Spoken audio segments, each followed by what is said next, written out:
Greetings from Mount Pleasant, Michigan at Central Michigan University Press. I want to take this moment to introduce you to our game making history that we will be crowdfunding in July.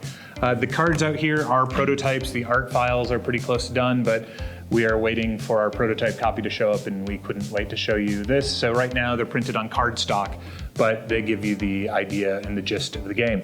So the game is set up with 3 separate decks. The first deck, Making History, which is right here, talks through the various different learning objectives of the game, the story of the game, which is a game about Briar and Skye, 2 college students who recently broke up.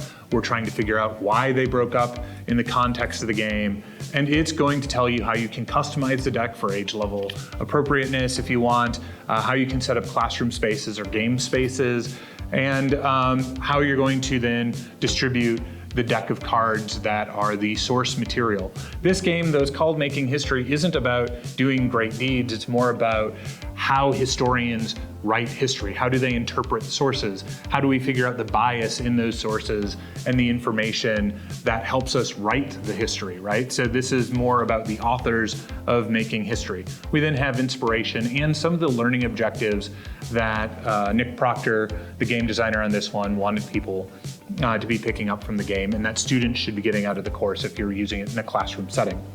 The second deck, which is sort of this multifaceted gold, orange, black deck over here, is going to help you run the game. This is essentially set up like For the Queen, where you're going to go through the various prompts. So if you've never run the game, you haven't prepared for class, and you're like, I need to do something in class today, or you've got a group of friends coming over and you just feel like having a sort of crazy time having them sort of work their way through this, you can run it at go.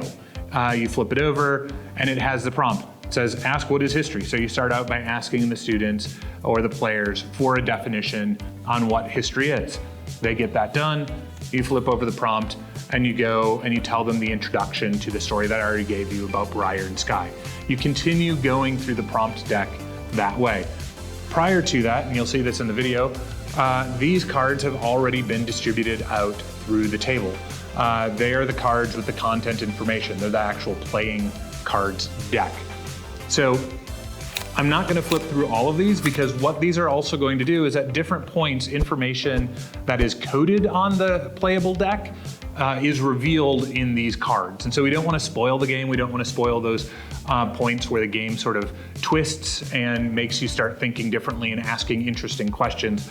But this deck helps you set it up. You just literally flip it over, you read through it, it gives you the information you need to deliver to the players. You give them rounds, you give them time to think about it each round. You can sort of set that timer. I generally do about 7 to 10 minutes in my classes, but sometimes I'll have people who get through it really quickly and we'll start having a conversation, and sometimes they need a little bit more space. The game always runs in about 40 to 50 minutes. It just works out that way as we play through it. So the final deck then is the information cards that look like this. These cards have coded information that I'm not going to get into, but they are the pieces of information that are the story of Briar and Skye's 3-month relationship up to their breakup.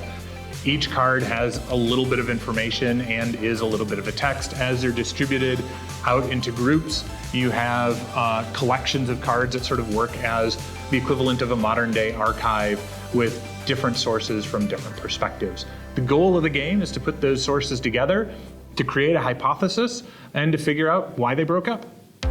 That's the game. Thanks.